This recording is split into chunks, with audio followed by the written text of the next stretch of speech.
Hello, Zagir to you, and welcome back to Let's Play Pikmin 1. I will admit, it is a little bit weird to call this game Pikmin 1, because, like, for the longest time I just called it Pikmin. But then the Switch version calls it Pikmin 1, so that's what we're going to be calling it from here on out, apparently. We're going to gather our Pikmin squad. We got some of the grass over there, so our new friends are going to become flowers. Yay, they're going to look so pretty. They look so fabulous, and they'll be the prettiest girl at the party. She's probably upstairs combing her hair, so she'll be the prettiest girl at the party. I'm gonna be the prettiest girl at the party. When I was playing this game as a kid, I used to get so annoyed at the Pikmin trying to, use the nectar. And whenever I think about that nowadays, I'm like, what was the big deal? It takes like 2 seconds to get them the nectar. And then they become like super ultra powerful and they don't trip so often. They actually can run up and catch up with you and things like that. And yeah, it's something that I always like look back on and kind of like facepalm myself over, thinking, what was the big deal? Like, yeah. Anyway, we're gonna pick up some more bomb rocks because we have an explosive thingamabob off in the corner over there. So we're gonna get some more of these because we're gonna have some awesome explosive bodies. We look so sexy. We look so fabulous. I mean, just look at those Pikmin.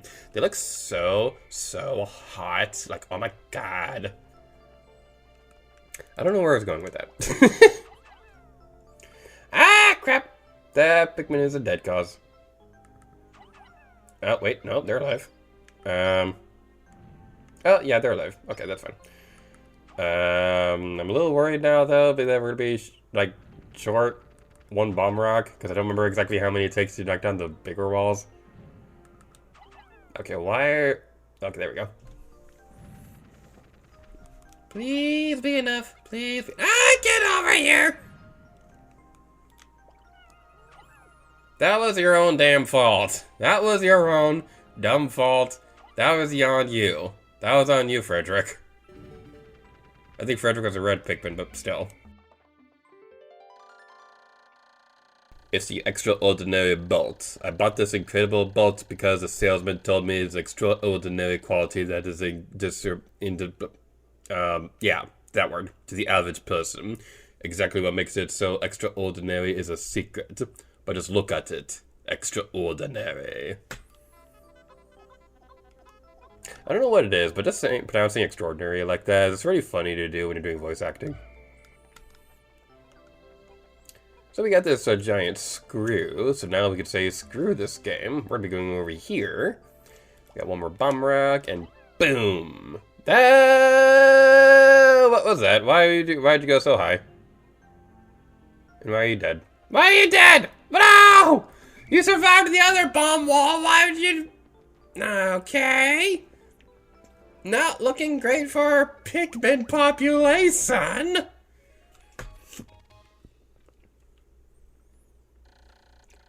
Extraordinary bolt. The bolt's bolt holds the kind of value that only a true connoisseur can understand. I've never covered 4 out of 30 pots. I've got to find just one more. I should be able to increase my ship's capabilities. Contrary to how I'm feeling at the moment over the fact that we're losing some Pikmin, things are going somewhat smoothly today. Somewhat, kind of, sort of, maybe, sort of, kind of, maybe. Let's to focus on getting some more yellows at the moment. Or you can all go over here. That's fine too. All right, we'll do whatever you want to do, I suppose. Because of course, how selfish of me.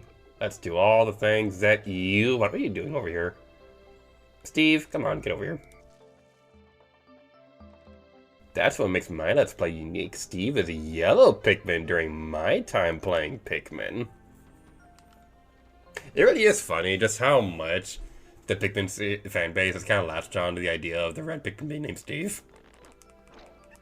Which reminds me, I'm going to tell a bit of a fun story. So, Esteban the Porg.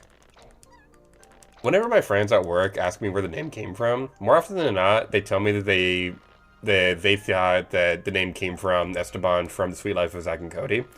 And I always find that so funny, because I have never seen The Sweet Life of Zack and Cody, like, in my entire life. maybe like one episode when I was like channel surfing or whatever back in the day. But I've never like really seriously sat down to watch that show. And apparently that's where most of the folks like who've asked me where the name Esteban came from think that that's where it came from. But no, it actually came from a Let's Play. So I'm sure everybody watching this video already knows the story, but Chuck Conrad back in the day named a red Pikmin Steve. And then down the road, when his collab channel, the Runway Guys, with Proton John and Nintendo Capri Sun, when they all played Pikmin again, Claire named that same Pikmin Esteban. And it just sounded like the funniest thing ever.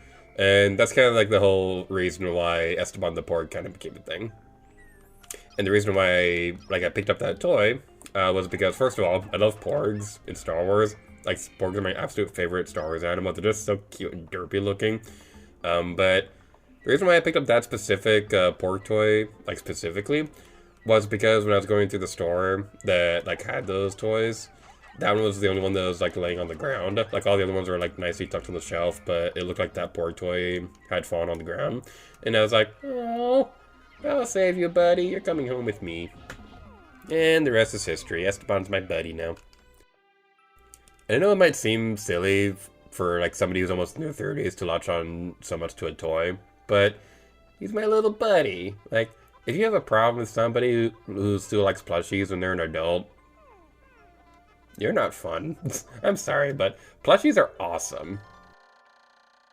I found the Nova Blaster. This emits a dazzling burst of light capable of destroying almost anything. Except for an asteroid, apparently. I didn't think it that far ahead. I'm not exactly sure about this, but the promotional brochure claims this blast can travel the currents of space-time, smashing the stars and into the rifts of space. Captain Olimar is very easily impressed. So I'm going to take 30 Pikmin to carry that, and luckily we have just that much now. So, this next treasure over here, or ship part, or whatever it is in this game, we are technically where they want us to do is throw the Pikmin over here, and then we go through that puddle back on the corner of the screen that we saw a moment ago. But we're going to be doing this a way that I think is a lot more fun, and is honestly probably the way that most people will play this, so I don't know why I'm trying to make it sound special, more special than it actually is.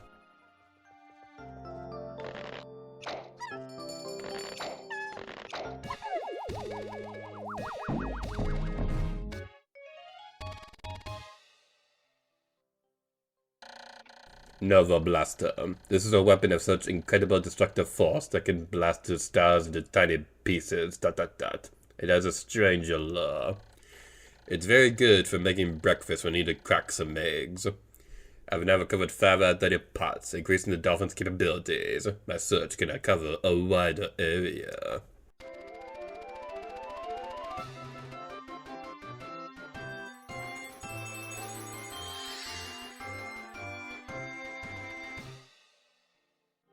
Yay! Woohoo! Yay!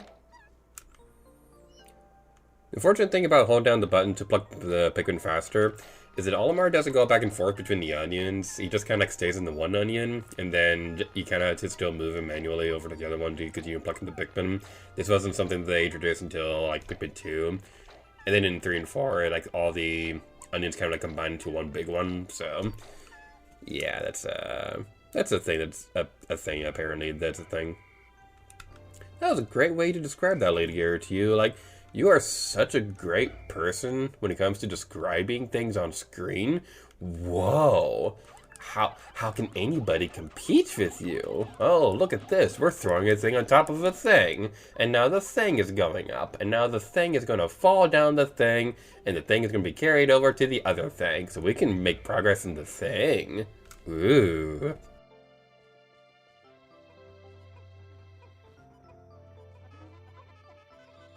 So we got a yellow Pikmin, they'd be carrying a pellet that has 20 on it, so we're gonna get like a crap ton of Pikmin, right? Right? It's gonna be epic and awesome!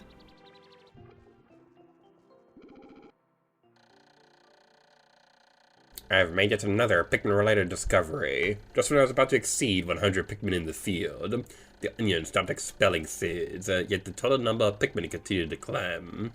It seems that once there are 100 Pikmin in the field, subsequent seeds get stored inside the onion.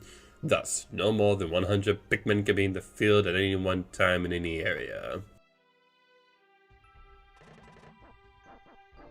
Yeah, we can only have 100 Pikmin with us on the field, but honestly, do you ever really need that many more?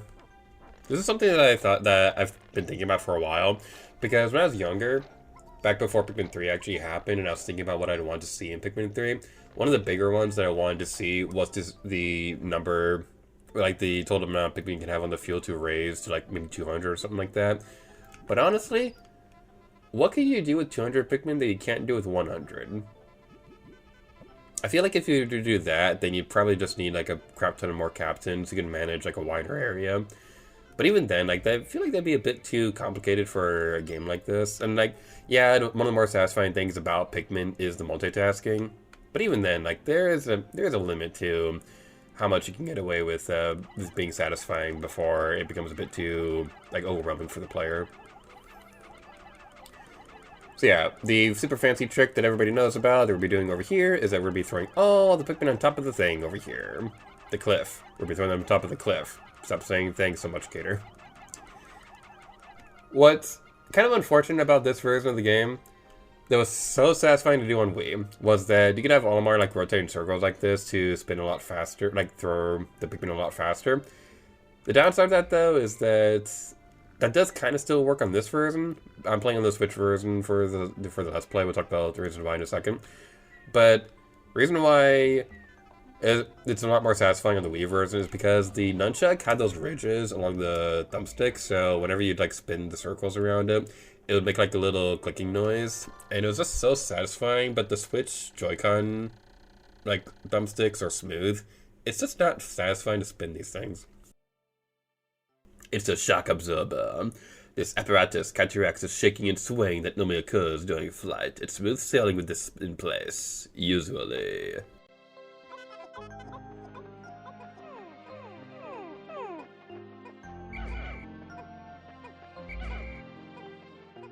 So when it comes to naming the Pikmin, I'm going to let you know right now that it's not going to be a super big priority to name Pikmin that we're not going to be plucking.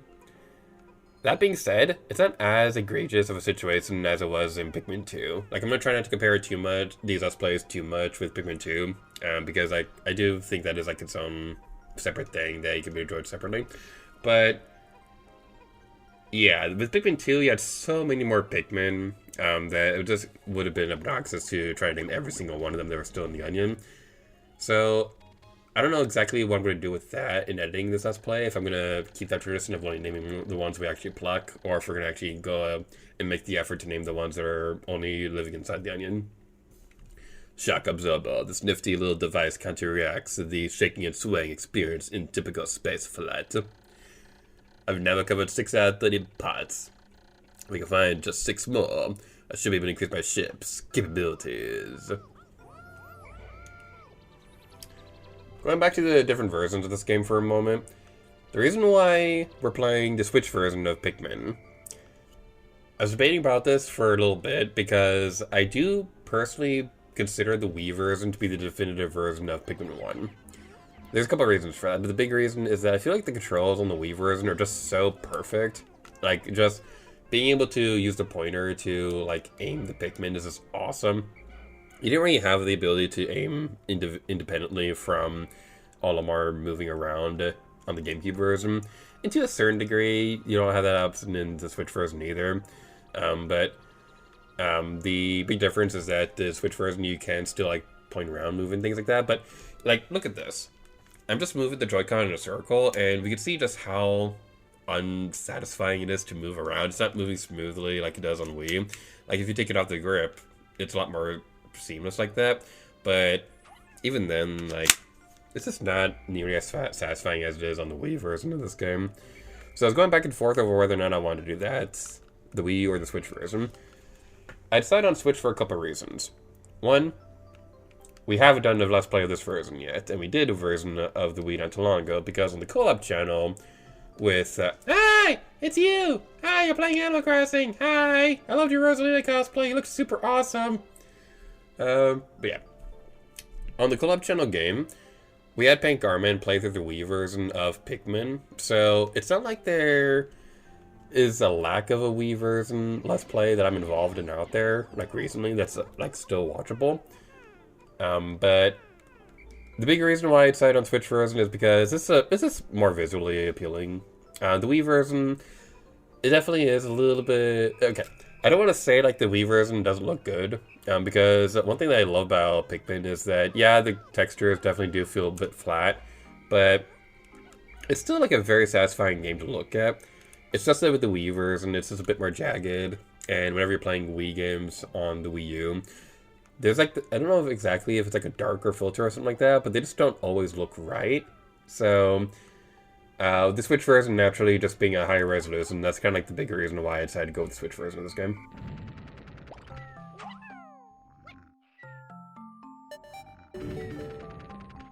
Alright, we knocked them all down. We knocked them down. We're yelling timber. We better move. We better dance. Let's make the night. You won't remember. I'll be the one you won't forget. Don't criticize my singing. Captain Nalama is very good at the karaoke. Spinning in circles, spinning in circles. I love swarming them in a circle at the end of the day. It's just so fun.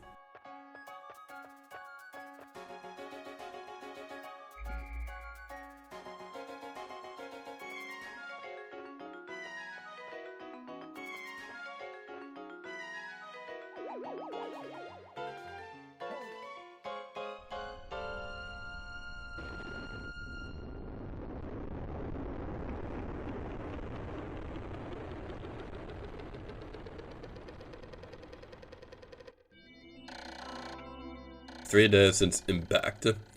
I now add yellow Pikmin to my list of discoveries. We found them yesterday. I don't care. Captain Nonamo has short-term memory loss. Captain Nonamo has short-term memory loss. I now add yellow Pikmin to my list of discoveries. These creatures can wield bomb rocks, so perhaps I can use them to blast down rock walls and open up new regions. Red and yellow Pikmin, as well as bomb rock carriers, break into squads and dismiss with a sideways T. If I grab one for a moment and press I can swap Pikmin and then pressing the square R. Pikmin population!